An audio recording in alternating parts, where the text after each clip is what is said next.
নমস্কার। টেস্ট ক্রিকেটের ভবিষ্যৎ কি সত্যি অন্ধকারের দিকে চলে যাচ্ছে?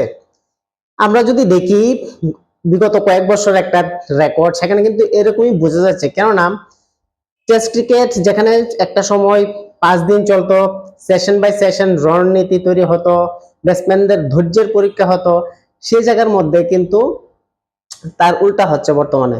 সেখানে ম্যাক্সিমাম 2 বা 3 দিনের মধ্যে কিন্তু টেস্ট ক্রিকেট অর্থাৎ ম্যাচ সম্পূর্ণভাবে শেষ হয়ে যাচ্ছে, রেজাল্ট বেরিয়ে যাচ্ছে এবং দর্শকরা মাঠে যাওয়ার আগে কিন্তু আম্পায়ার বেল তুলে নিচ্ছে। খুব অদ্ভুত ব্যাপার, তাই না? আর ঠিক তার কারণে কিন্তু এই নিয়ে কিন্তু অনেক কারণ আছে টেস্ট ক্রিকেট ধ্বংস হওয়ার জন্য। আর এইসব কারণগুলির জন্য কিন্তু টেস্ট ক্রিকেট ধীরে ধীরে ধ্বংসের পথে চলে যাচ্ছে। যেখানে 5 দিনের আমরা একটা আশা রাখি যে 5 দিন পর্যন্ত ম্যাচটা চলে, ব্যাটিং এবং বোলিং এর মধ্যে খুব দুর্ধর্ষ একটা সংঘর্ষ দেখতে পাবো, প্লেয়ারদের মধ্যে একটা অ্যাগ্রেশন দেখতে পাবো, বা ডিফেন্সিভ মুড কার টেকনিক কতটুকু ভালো সেটা দেখতে পারবো। কিন্তু সেই জায়গার মধ্যে দেখি উল্টা। আর সেই কারণে কিন্তু আমরা বুঝতে পারতেছি যে টেস্ট ক্রিকেট ভবিষ্যৎ কিন্তু আস্তে আস্তে অন্ধকার চলে যাচ্ছে। শুধু কেন এই কাজ হচ্ছে টেস্ট ক্রিকেট নিয়ে এসে, এটাই নিয়ে বিস্তারিত আলোচনা করবো এই ভিডিওর মাধ্যমে। ভিডিও সম্পূর্ণটি দেখুন, ভালো লাগলে লাইক করবেন, কমেন্ট করবেন এবং চ্যানেলটি সাবস্ক্রাইব করবেন এরকম আপডেট পেতে। এবার 2 বা 3 দিনে ম্যাচ শেষ হয়ে যাওয়ার আসল কারণগুলি যদি আমরা দেখি, প্রথমে যদি দেখি যে টি-20 বর্তমানে ক্রিকেটে এতটুকু প্রভাব ফেলেছে, যেখান থেকে কিন্তু ব্যাটসম্যানরা যে মাইন্ডসেটে নিয়ে টি-20 খেলছে, সেই ব্যাটসম্যানরাই যখন টেস্ট ক্রিকেট খেলছে, ঠিক তাদের যে অ্যাটাক করার যে ক্যাপাবিলিটা সেটা কিন্তু ওই লেভেলে চলে যাচ্ছে। অর্থাৎ টি-20-র মধ্যে যেরকম ভাবে তারা ব্যাটিং করে, ঠিক সেইভাবেই কিন্তু তারা টেস্ট ক্রিকেটের মধ্যে ব্যাটিং করতে চায়। যেটা আমরা দেখলাম ভারতের যশস্বী জয়সওয়াল হোক, বা ইংল্যান্ডের বেন ডাকেট হোক, বা অস্ট্রেলিয়ার ট্রেভিস হেড হোক, অর্থাৎ প্রত্যেকটা দেশেরই এরকম ওপেনার কতগুলি ব্যাটসম্যান আছে, বা লিস্টের মধ্যে এরকম টিমের মধ্যে এরকম কিছু ব্যাটসম্যান আছে যারা টেস্ট ক্রিকেট খেলে টি-20 ফরম্যাটে খেলতে পছন্দ করে। এবং যে জায়গার মধ্যে আমরা আগে দেখতাম যে ধৈর্যর পরীক্ষা, টেকনিক তার কত বেশি, সেখানে কিন্তু তার উল্টা বর্তমানে। আমরা একটা সময় রাহুল দ্রাবিড়, চেতেশ্বর পূজার মতো ব্যাটসম্যানদের দেখলাম যারা পিচের মধ্যে টিকে থাকার চেষ্টা করতো, ধৈর্য ধরে খেলতো, কিন্তু সেই জায়গার মধ্যে কিন্তু আজকে তার উল্টা।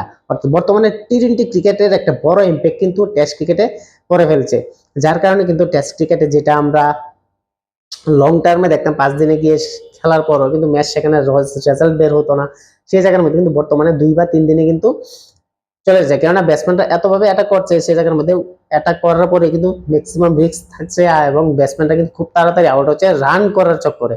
আর এতেই কিন্তু একটা ইম্প্যাক্ট এই টেস্ট ক্রিকেটের মধ্যে পড়ছে। দ্বিতীয় যদি দেখি, সবচেয়ে বড় একটা স্ট্রেঞ্জ একটা কারণ যদি দেখি, পিচ কন্ডিশন। ভাই, আমরা ওয়ার্ল্ড ক্রিকেটের মধ্যে বিভিন্ন জায়গার মধ্যে যখন টেস্ট ক্রিকেট হয়, সেখানে কিন্তু আমরা দেখি প্রত্যেকটা কান্ট্রির মধ্যে, প্রত্যেকটা সাবকন্টিনেন্টের মধ্যে কিন্তু পিচ কিন্তু ডিফারেন্ট থাকে। ভারতের ক্ষেত্রে বা এশিয়ার সাবকন্টিনেন্টের ক্ষেত্রে সেখানে কিন্তু টার্নিং ট্র্যাক এখানে তৈরি করে, স্পেশালি নিজের দেশের টিমকে একটু সাপোর্ট করার জন্য পিচ ক্রিয়েটাররা সেইভাবে কিন্তু পিচটা তৈরি করে।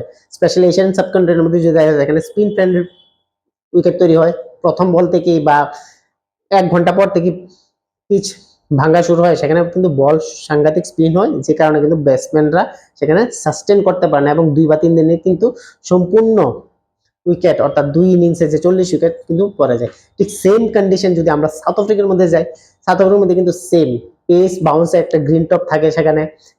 অ্যাজ এ রেজাল্ট ব্যাটসম্যানরা সেইভাবে খেলতে পারে না, সাস্টেন করতে পারে না পিচের মধ্যে ওই পেস এবং বাউন্সের কারণে।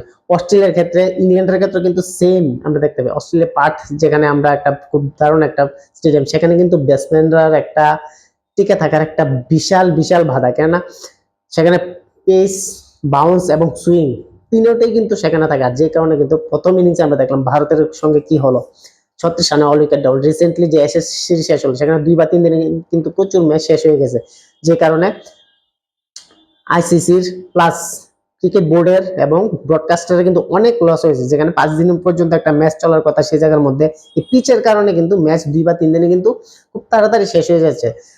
দর্শকরা এখানে হতাশ হচ্ছে। তাছাড়া ইংল্যান্ডের কন্ডিশন সেম। ইংল্যান্ডের থেকে যদি দেখি, তাদের ব্যাটসম্যানরা কিন্তু সেরকম, তারা অ্যাটাকিং মোডে থাকে, এবং তাদের যে পিচ কন্ডিশন তৈরি করে সেটাও কিন্তু এরকমই অস্ট্রেলিয়ার কাছাকাছি। যেখানে লর্ডস হোক, বা ব্রিসবেন হোক, বা অন্য কার্ডিফ হোক, যে কোনো স্টেডিয়াম হোক, সেখানে কিন্তু সেম লেভেলের পিচ থাকে, যেখানে সুইং, পেস এবং এরকম বলার ফ্রেন্ডলি কন্ডিশন থাকে, যেখান থেকে ব্যাটসম্যানরা কিন্তু সহজে টিকে খেলতে পারে না। এবার শুধু তার জন্য অস্ট্রেলিয়া এবং ইংল্যান্ডও দায়ী না, তার জন্য কিন্তু এশিয়া মহাদেশ বা আফ্রিকা মহাদেশ বা ইউরোপের যেসব বা অস্ট্রেলিয়া মহাদেশের যেসব দেশগুলো আছে, অর্থাৎ ইংল্যান্ড হোক, অস্ট্রেলিয়া হোক, বা প্রত্যেকটা টিমই কিন্তু ইন্ডিভিজুয়ালি এর জন্য কিছু কিছু দায়ী থাকছে। কেননা অস্ট্রেলিয়ার মধ্যে যখন আমরা দেখি সেখানে খেলা হচ্ছে, সেখানে কিন্তু তাদের যে পেস বোলার, সেই পেস বোলার অনুকূলে এখানে পিচ তৈরি করছে, যে কারণে কিন্তু তাদের একটা বাড়তি সুবিধা পাইয়ে দেওয়ার জন্য এবং ম্যাচের রেজাল্ট তাদের অনুকূলে যাওয়ার জন্য কিন্তু সেই পিচের কারণে কিন্তু অস্ট্রেলিয়া সেখানে মধ্যে 2 বা 3 দিনে কিন্তু ম্যাচ শেষ হয়ে যাচ্ছে। রিসেন্টলি আমরা দেখলাম এরকমই ঘটনা হলো এসএসির মধ্যে। ইংল্যান্ডের ক্ষেত্রে সেম, তার অ্যাগ্রেশন ব্যাটিং, বাস বল, যেটাকে ম্যাককুলাম এবং বেন স্টোক মিলে যে ক্রিকেটটা তৈরি করেছে বাস বল ক্রিকেট, সেখানে কিন্তু বাস বল ক্রিকেটের মধ্যে সম্পূর্ণ ঝুঁকিপূর্ণ একটা খেলা চলছে। সেখানে টেস্ট ক্রিকেটটাকে টি20 ফরম্যাটে খেলার চেষ্টা করছে, যারা একদিনে 400 বা 450 রান বেশি করার চেষ্টা করছে। সেই কারণে কিন্তু সেখানে তাদের অ্যাটাকিং মাইন্ডসেটের কারণে কিন্তু উইকেট অনবরত পড়ছে, আর যার কারণে কিন্তু 2 বা 3 দিনের খেলা শেষ হয়ে যাচ্ছে। তাছাড়া আমরা যদি ভারতের কন্ডিশনে দেখি, বা এশিয়ান সাবকন্টিনেন্ট, এখানে বাংলাদেশ হোক বা শ্রীলঙ্কা হোক বা ভারত হোক, সেখানে কিন্তু টার্নিং ট্র্যাক থাকে। সেই টার্নিং ট্র্যাকের মধ্যে বিদেশি কোনো ব্যাটাররা সেই সন্ধ্যে খেলতে পারে না। অ্যাজ এ রেজাল্ট 2 বা 3 দিনে সেখানেও কিন্তু ম্যাচ শেষ হয়ে যাচ্ছে। তাছাড়া এখানে আরেকটা যদি বিশেষ আমি কারণের কথা বলি, সেটা হচ্ছে WTCর চ্যাম্পিয়নশিপ যে একটা সাইকেল তৈরি হয়েছে আইসিসি, সেই সাইকেলটা কিন্তু কম দায়ী নয়। কেননা যেখানে একটা সময় টেস্ট ক্রিকেটে 5 দিন চলতো, সেখানে কোনো ম্যাক্সিমাম 10টা ম্যাচের থেকে 3টা ম্যাচ মাত্র রেজাল্ট বের হতো এবং 7টা ম্যাচে ড্র হতো। সেই জায়গার মধ্যে WTCর সাইকেল শুরু হওয়ার পর কিন্তু রেজাল্ট 90% আসা শুরু করেছে, অর্থাৎ খুব রেয়ারলি সেখানে ড্র হয়। কেননা পিচ আইসিসি ফ্রেন্ডলি যে গাইডলাইন আছে, সেই গাইডলাইন অনুসারে এখানে বলারদের বাড়তি একটা সুবিধা থাকে, আর সেই কারণে কিন্তু সেখানে খেলাটা খুব তাড়াতাড়ি শেষ হচ্ছে। আইসিসি যেখানে ম্যাচ ড্র করার পরিবর্তে ম্যাচ রেজাল্ট বার করার পক্ষপাতিত্ব অর্জন করছে, সেখান থেকে কিন্তু এই টেস্ট ক্রিকেটের ভবিষ্যতের কিন্তু অন্ধকার দিক নেমে আসে, যেখানে 5 দিনের পরিবর্তে 2 বা 3 দিনে খেলা শেষ হয়ে যাচ্ছে। যার ফলে আমরা যে দীর্ঘ প্রতীক্ষার একটা খেলার পরে যে একটা রেজাল্ট দেখতে পেতাম টেস্ট ক্রিকেটের মধ্যে, সেই রেজাল্টটা বর্তমানে 2 বা 3 দিনে আমরা কন্টিনিউ কিন্তু দেখি এবং সচরাচর হচ্ছে। আইসিসি যদি এটার মধ্যে না দেখে বা এই জিনিসটা যদি সমাধান না করে, তাহলে কিন্তু টেস্ট ক্রিকেট প্রত্যেকবার মধ্যে 5 দিনের পরিবর্তে 3 দিনে রাখা দরকার। কেননা 5 দিন যেহেতু ম্যাচ চলেই না, সেই জায়গার মধ্যে 2 বা 3 দিনের মধ্যে যেহেতু ম্যাচটা শেষ হয়ে যাচ্ছে, এন্টারটেনমেন্ট কম হচ্ছে, দর্শকরা হতাশ হচ্ছে এবং টেলি রাইটস বা যারা বিজ্ঞাপনদাতা তাদেরও লস হচ্ছে, বোর্ডের লস হচ্ছে। সেখানে এটা নিয়ে একটু চিন্তা করা দরকার। কেননা এভাবে যদি চলতে থাকে আগামী 5 থেকে 7 বছর পরে টেস্ট ক্রিকেট হয়তো সেই লেভেলের যে গৌরব একটা তাদের ছিল 140 বছর ইতিহাসের টেস্ট ক্রিকেট, সেটা কিন্তু আস্তে আস্তে শেষ হয়ে যাবে। আর এই কারণে কিন্তু টেস্ট ক্রিকেট আমরা দেখতে পাচ্ছি যে বর্তমানে ধ্বংসের পথে চলে যাচ্ছে। তাছাড়া আইসিসি যে বিদ্রুপ কতগুলি মনোভাব, যেখানে এশিয়ান সাবকন্টিনেন্টে যদি পিচ তৈরি করে, সেখানে তারা ডাইরেক্ট পিচ ক্রিকেটারদের দোষ চাপিয়ে দেয় যে সেখানে নাকি তারা পিচের মধ্যে কোনো কিছু একটা খারাপ করেছে, যে কারণে 3 দিনের বেশি খেলা চলে না। কিন্তু সেই সেম পিচটাই যদি সেম কন্ডিশনের যদি 3 দিনে ম্যাচ শেষ হয়ে যায়, বা অস্ট্রেলিয়া বা ইংল্যান্ডের মধ্যে ম্যাচ শেষ হয়ে যায়, সেখানে কিন্তু তারা উল্টা এখানে বলে, তাদের বলে এটাই হলো টেস্ট ক্রিকেট, টেস্ট ক্রিকেটের সৌন্দর্য এটাই। অর্থাৎ ইংল্যান্ড এবং অস্ট্রেলিয়ার জন্য আলাদা সেম রেজাল্ট, 3 দিনে যদি ম্যাচ শেষ হয়ে যেত তখন তাদের প্রশংসা পঞ্চমুখ থাকে। কিন্তু এশিয়ান সাবকন্টিনেন্টে যখন 3 দিনে ম্যাচ হয়ে যায়, তখন কিন্তু আইসিসি এটা সমালোচনা করে, পিচের একটা ডিমেরিট পয়েন্ট দিয়ে দেয় এবং খারাপ বলে দেয়। তো এই হলো আইসিসির একটা বিচারিতা, এটাও কিন্তু কম দায়ী নয় এই টেস্ট ক্রিকেট যে অন্ধকার যুগে চলে যাচ্ছে তার কারণে।